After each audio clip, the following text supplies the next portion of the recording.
The Human Rights Watch International Film Festival is celebrating its 20th year. It's co-presented by the Film Society of Lincoln Center and Human Rights Watch. It's running June 11th through the 25th at the Walter Reed Theater. I am joined in the studio by John Biaggi, who is the director of the Human Rights Watch International Film Festival. Thank you for joining me today. Well, thank you for having me. So let's start at the beginning. I figure that's always a good place to start. When the festival began, who started it and what was its goals? The festival began in 1988. It was started by a number of people in the organization of Human Rights Watch who had a concern that the issues of human rights, and this is back in the 80s, were not as mainstream in the public conscience as they should be. And also it happened to be that year was the 40th anniversary of the Declaration of Human Rights. So there was at least a little more focus on human rights that year, and they felt, how do we get the message of our work and the pressing issues of human rights out there to a broader audience besides people who will read our reports? And that was really the impetus for the whole festival. And they started that year, and in 1991, they brought on a actual director of the festival, which was Miss Bruni Burres, who was there for many years until she moved on to go work at the ICTJ downtown, which was 2 years ago, and I took over as director. Before that, I was deputy director for many years. So that was sort of the thrust of the festival. It began in New York in '88, and then it expanded to London about 7 years later. This year marked our 13th year in London, so yes, 7 years. And we also have a very successful traveling festival in North America, which hits over 40 sites, as well as we do a lot of one-off screenings of films that we've approved in different cities where Human Rights Watch has a presence. Very interesting. And of course, the goal of the festival is to really, bring an artistic eye, hopefully, show and tell about some of these atrocities that are being committed worldwide to people who might not read the reports, I guess. Absolutely. I mean, the whole thing is that, as you know, film is the medium of the present and has been for a long time. It's where most people get their information one way or another. And so films and showing films was the way to really make a larger impact with these issues. And as you said, artistic value is of a concern for the festival. I mean, we definitely are looking for films that tell these stories in a compelling and a well-structured way with an arc in the story that makes sense and also will propel people forward to want to see the film. So they're not...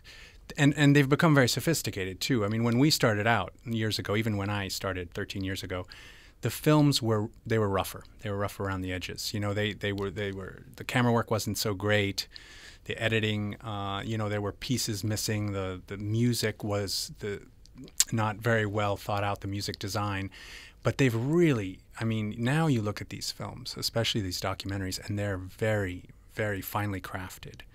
And that is a great thing, and it's one of the things that I really am happy about here in the 20th anniversary year is that these films are top quality. They can compete with any independent documentary films.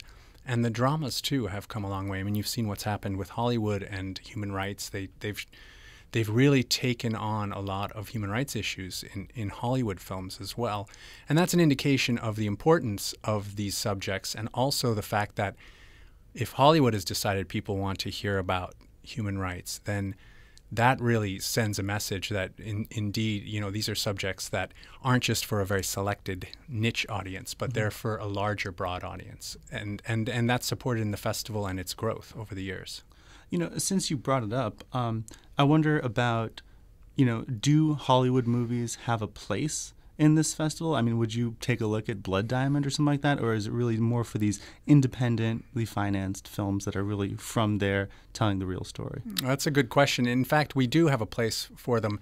And Blood Diamond's a good example because I like to bring it up too. It was a very well-made film. It really explained how diamonds go through the process in a way that people could really take in. I found it very compelling, good acting, and we would have shown that film. but the timing was off. We actually went to a pre-screening of the film. The filmmaker set it up for us. He was very nice about it. He wanted to include Human Rights Watch in his film's release. And so we went to see it, but it was coming out just prior to the festival. And so that's the end of that. And that's what happens a lot, especially with Hollywood films. It's all about timing. And if the film is coming out before us, there's really nothing we can do about that. I mean, we could maybe show it as a one-off screening somewhere in some other city or even in New York, but that's about it. And that's what, a lot of picking the festival and programming it, that's what happens is, do other festivals take it? Does it have a theatrical? Is it going to be on television? Especially for the bigger films. Very interesting. I'd like to, I know there's a lot of films here to talk about, so I'd really like to see if we can talk about them. Let's begin at the beginning, opening night. Can you just run through some of the films that just highlight? I don't think we'll be able to talk about all of them in depth, of course, but can you highlight some of the features this year and tell us a little bit about the issues that they bring up? Yeah, I actually, a good way I was thinking of it is I have a very nice point to make about the festival this year, which is that we have 6 filmmakers who are returning for second, third, fourth time in the festival, which is a real testament to the power and the strength of human rights filmmaking, that they continue to make these films and also that they make these high quality films, starting with the Benefit Night, which is a film by Costa Gavras, who is the legendary filmmaker and certainly legendary human rights filmmaker. He made Z and The China Syndrome and many other films. We're showing his third film for our benefit on June 11th, and it's called Eden is West. It's a very timely film from a filmmaker still in his prime about emigration. And this is an issue that is going to be, it is, and it will be huge in this world as we move through the next couple of decades. People moving from countries, from continents, and how these countries are going to handle influxes of people, particularly Europe and the United States, in a humane fashion. And that is what the film is all about. And I just have to tip my hat to him in saying that this is about as timely a film to bring out now as you could have, and it's also beautifully told. That's our benefit. Then we have opening night, which we picked particularly the strength of the film and the relevance of the subject. It's Pamela Yates. This is her 4th film in our festival over the years. It's about the International Criminal Court. And on our 20th anniversary, it makes perfect sense for the Human Rights Watch Film Festival to open with a film on the International Criminal Court, which is a body that is eventually, if everything goes well, going to be a worldwide body that everyone agrees to and participates in, including the United States, which has been lax on that participation through the Bush administration years. Hopefully there'll be a change.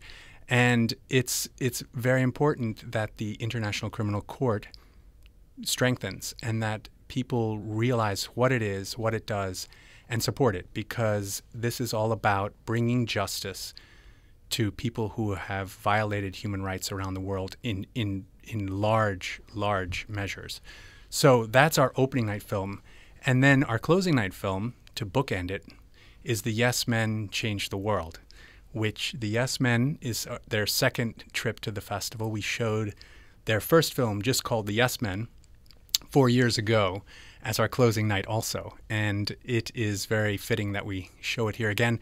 And also because of the subject matter, once again, I bring it back to that, is that it's about business and corporations and how they function in the world today, which as some of us know, and I think many of our listeners will agree, the business model that's functioning today is not working for the majority of the world. It's much too business friendly to support the entire world population, and it has to be modified, it has to be changed to make businesses more open to supporting the workers and the people that make their businesses function and giving them a living wage around the world, regardless of what country you're in.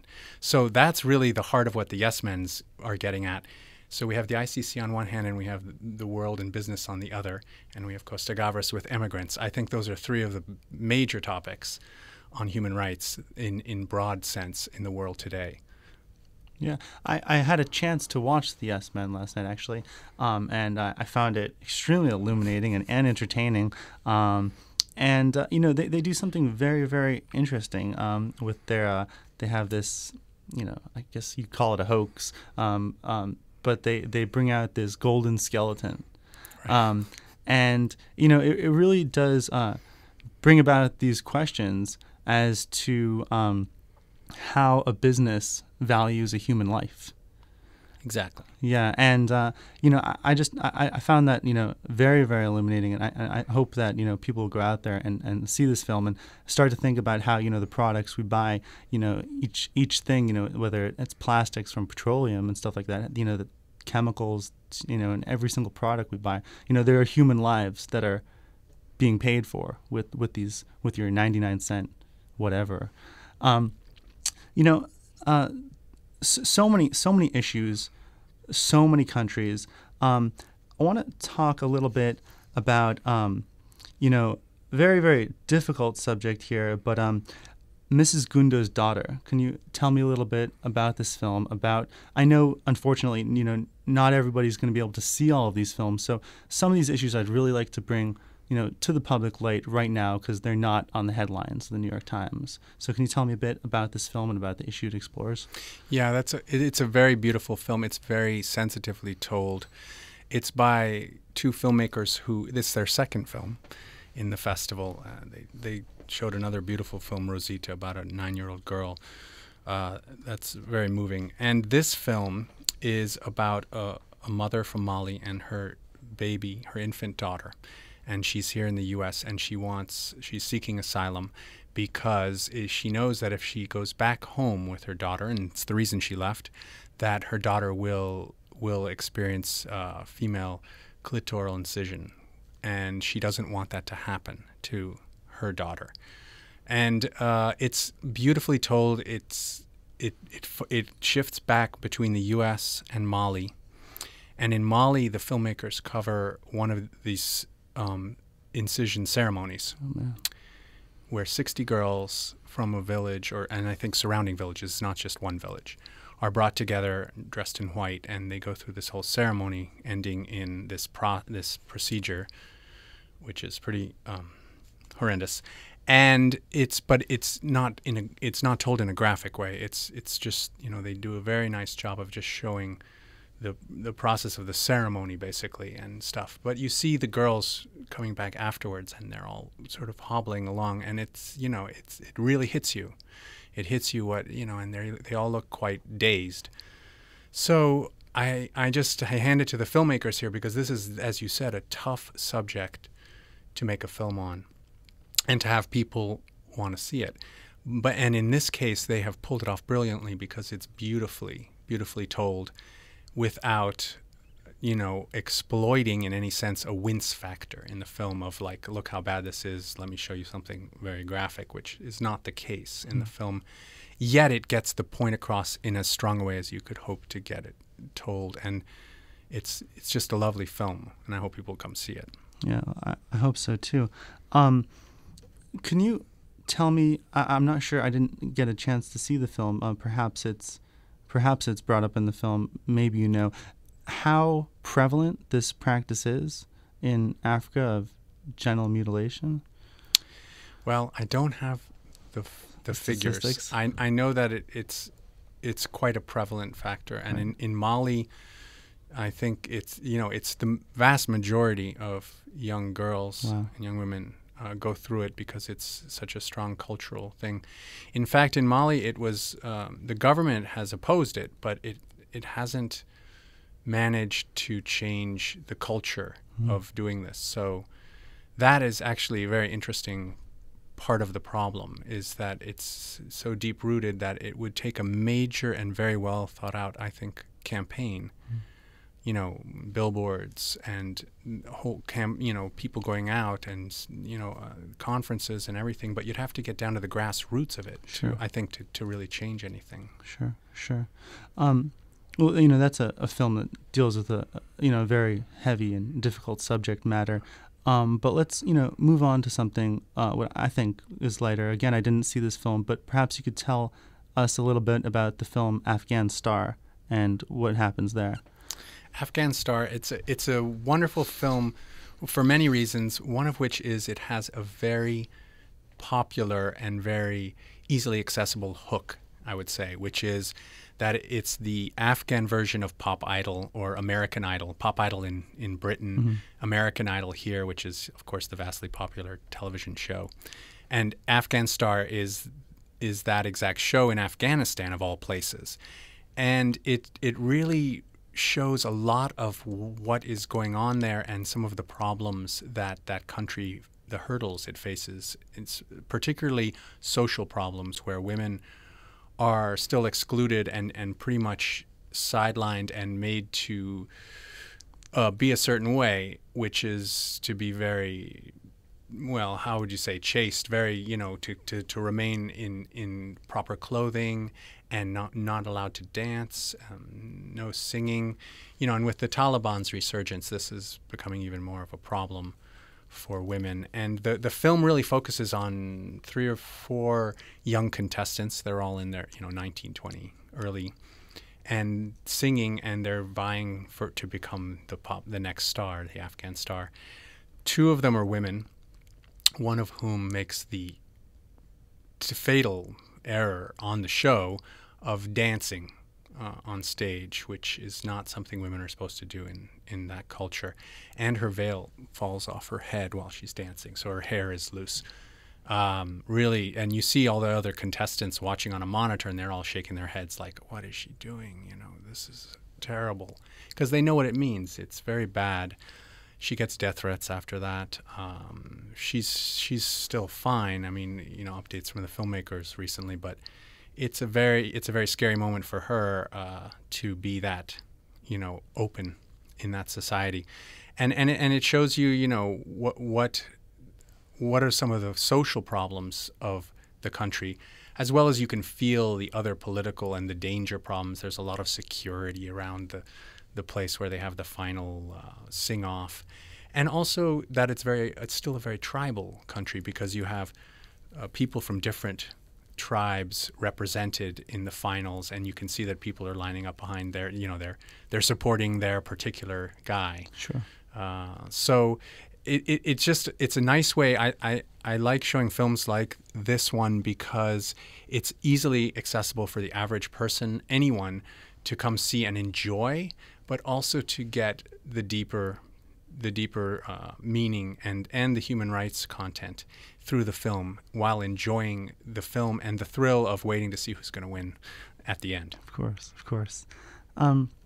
We were talking before about Hollywood films and how their timing might not work to get into the festival, but not all of the films shown are premiering. There are some films that are a little older, such as Born into Brothels, which I believe won the Academy Award.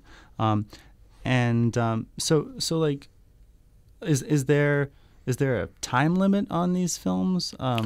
Well, actually, Born into Brothels, it's interesting you mentioned. That's we're doing as part of our 20th anniversary 5 films that won our Nestor Almendros Award, which is the one award the festival gives each year. It's for courage in filmmaking. And so we're showing 5 past winners, I think most of which were either nominated for an Academy Award, and as you said, Born into Brothels won it.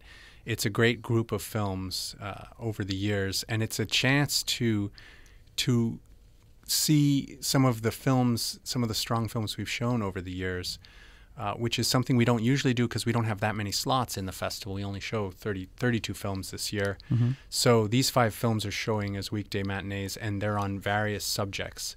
But they were all very strong films. Normally we try to show New York premieres because that's important for press and publicity. And, it's important for the festival, being that we show only about 30 films, that we get good press. I mean, it's something we really do strive to do. And so this year we have 26 premieres out of 32 films, so that's pretty close. Every now and then we will show films that have shown in New York already, because the subject matter is particularly relevant to work we've done at Human Rights Watch. How are most of these films financed and produced? Like, some of these are coming out of these war-torn countries. They're obviously made with incredible passion. Filmmakers are sacrificing a lot to make these films. Like, what are some of the stories of how these films get made? Well, it's a good question. I was actually a filmmaker before I started working at Human Rights Watch. Yeah. So I do have sort of direct knowledge of the hardship and how hard it is to make these films, independent documentaries, independent dramas. You know, most of the filmmakers self-finance a large portion of their film. Wow. I hear that over and over again. They use credit cards, they use whatever means they have. They borrow from family members, friends. They have, they have little parties where they bring people together that they know to donate to the film. I mean, it really is a lot of grassroots effort to bring money together. If you're a North American filmmaker, your chances of getting foundation support are rather slim, especially in the U.S. I mean, I shouldn't speak for Canada. I think they have a better system. Europeans have a much better system, particularly like the Dutch and the Swedes and the Danes. They have very good government support for filmmakers, but in the U.S. there's none. Yeah. And so the U.S. filmmakers are really in a particular bind when it comes to this, and they go into debt, most of them. And really the rule of thumb with an independent documentary is, sadly, if you break even, if you are able to repay yourself what you spent for the film, you've done a good job. And that's really the truth of it. Wow. So none of them make any money. I mean, they'll show on television, but television doesn't pay them much for these documentaries. You might get $30,000. I mean, it might sound like a lot to someone listening, but when you're spending, $200,000 to make a documentary, a good documentary, $30,000 for your television debut in the U.S. in North America is not very much. No, not at all. So I want to, so many of these films, they really, stir the emotions of people. People see these images that otherwise, they're not going to see on the nightly news. They hear these stories in long form from people who are not getting interviews on CNN. And when people are exposed to these stories, I believe in the inherent goodness of most people. I think a lot of people, they want to help and they want to do something and they're moved. How would you recommend that, let's say somebody, goes and sees one of these films and is imbued with this knowledge of something that they didn't know about before, that might be happening in Africa or Asia, and they feel like they want to do something. What's the next step? What could people who are affected by these films do to, perhaps change things? That's a good question, and it's a strong question. There's a couple of things that people can do. If they come to see the film at the festival, we make a point of trying to invite almost every filmmaker for the films, particularly the documentaries, because the documentaries really require, in many instances, they require the filmmaker there to address the audience, because the audience has questions and they want to know what's happened to the subject since then, and as you just said, they want to know how they can help. And the filmmakers are very good at this point. They're very savvy about explaining exactly what you can do in a direct way. They bring flyers. They have a website.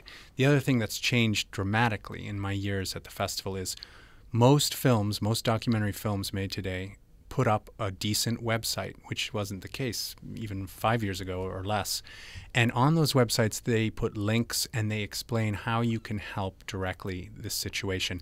And to me, that's a very, very concrete and also a very hopeful turn of events for human rights documentary films, is that they do provide a direct way, the filmmakers, of helping people even directly. Often it's like donating money directly to the family in the film or whoever it is in the film or the village. And also, to be at the festival is to be able to directly talk to that filmmaker and see what you can do. And that's why the festival is such a wonderful platform for these films, because we have the filmmakers there and you can talk to them and see what you can do directly. Wow. So for so many of these films, the filmmakers will be present. There will be Q&As.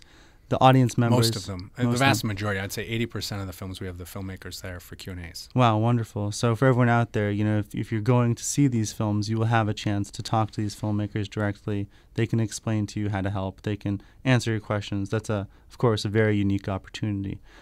That's very cool. talking with John Biaggi, director of Human Rights Watch International Film Festival. It's starting on the 11th, June 11th, at the Walter Reed Theater, Lincoln Center. I want to move. We were talking a little bit off mic about some issues that are not represented this year in the films. Could we, touch upon some, issues that are, still huge, still happening, but perhaps they're not in the news, they're not in the festival. Perhaps like, China. It's not as I don't want to say serious, but I mean it is very serious. It's not. There's a lot of human rights atrocities still going on now. Do you think that this is? Yeah, China is a big issue. It's something that we are always on the lookout for films on China. There's many issues in China, and there's environmental, there's political, there's different ethnicities, and of course there's also China versus with Tibet and what they've done there. I mean, last year we had a beautiful film, Up the Yangtze, which was just a marvelous film on China and really touched on some wonderful issues. This year we didn't find one that was appropriate for the festival. I mean, it's a little frustrating some years when this kind of thing happens, where you can't find a film on a subject that you really would like to present because it is so important. China's huge. I mean, I was saying to you earlier this year, for the first year in memory, we don't have a film on Israel and Palestine, which of course is a continuing problem, and hopefully Obama will do something about it. It sounds like he's at least trying, unlike his predecessor. And but I mean, we have a film on anti-Semitism, for instance. That's a wonderful film, but we don't have a film directly on Israel and Palestine this year. We don't have a film on Tibet. Speaking of China, we had one last year. But, Tibet is one of these situations that hasn't improved. In fact, it's getting worse. And there's there are a few places like that. We don't have one on Darfur this year, but we had one last year. And Darfur is another situation that really hasn't improved. In Zimbabwe, Haiti, there's a number of places, Congo.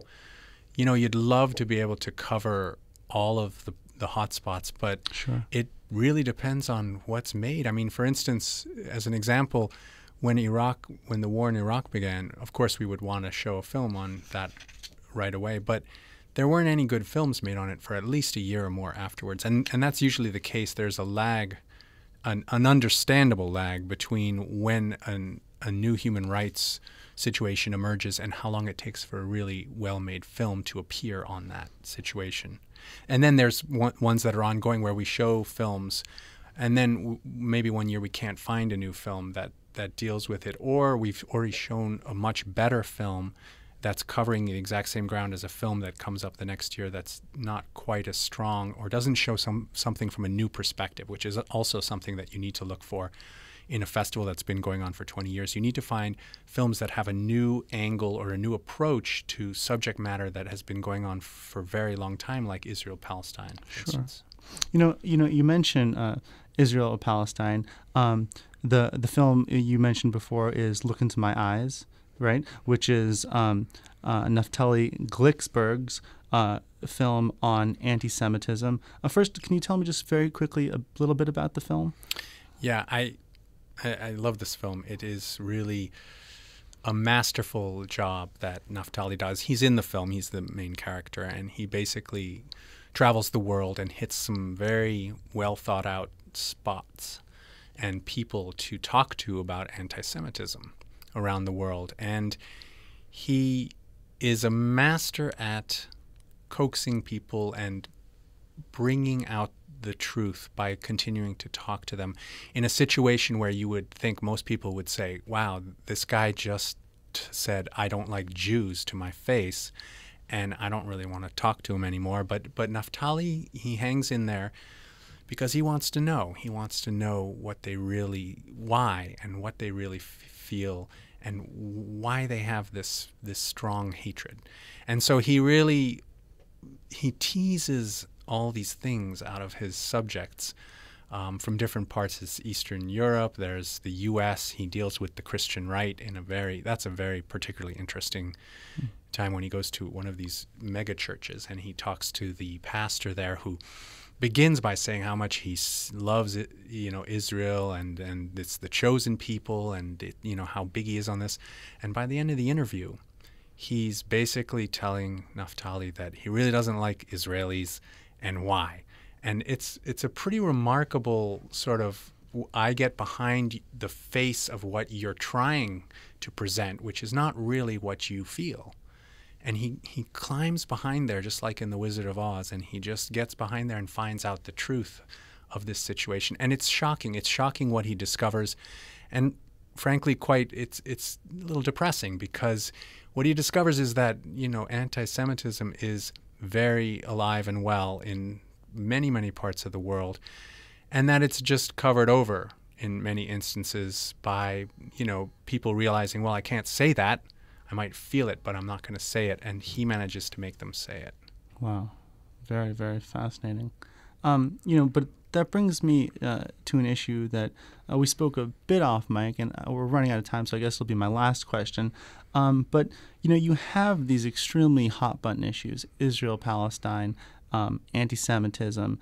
These are really issues where there's so much opinion. There's so many people who believe so strongly one way. There's so many people who believe so strongly another way. You were telling me a bit about you have a vetting process to make sure that issues are presented truthfully. So how do you deal with a film that it's going to deal with a hot button issue like Israel-Palestine and not allow a film that's too far left, not allow a film that's too far right? It's difficult. It's a dance.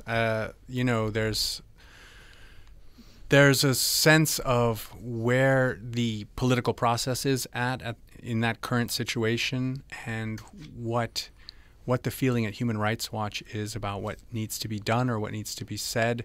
Often, with our experts on that particular hot button issue, they have a very clear sense, because they've worked on the ground with a lot of people from both sides. I mean, that's what Human Rights Watch does. They talk to everybody about where this issue stands and what is particularly sensitive and what needs to be addressed.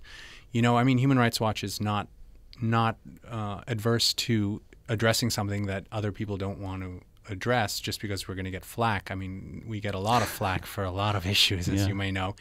And the same is true in the festival, because we follow our parent organization, Human Rights Watch. So on Israel-Palestine, we've shown a lot of films that some people felt were controversial. Others were very happy we showed it. The Q&As sometimes get pretty heated. That's a big one. Lebanon's another one. This year we have a film on Lebanon and cluster munitions. We'll probably have some heated debates there too, but that's healthy. I mean, we're a democracy. These issues need to be talked about. Obama said it today himself. You need to talk. I mean, if you have an ally like Israel, you need to tell them the truth. You need to tell them how you really feel. You can't just tell them what they want to hear, because if you tell them what they want to hear, nothing's ever going to change. And the same is true with films and the film festival, and ours in particular. Very cool. Very cool. Well, again, the Human Rights Watch International Film Festival, it's in its 20th year, co-presented by the Film Society of Lincoln Center. It's running June 11 through 25th. This is an extremely unique opportunity to see these films, many for the first time. 26 is going to be their New York premieres, and also to talk with the filmmakers in person and ask them your questions. Very unique opportunity. I very much recommend that you go to the website and check out some of the films that are playing, and hopefully go to see them. It's hrw.org/IFF. And John Biaggi, the director, thank you very much for joining us on WKCR. Well, thank you for having me.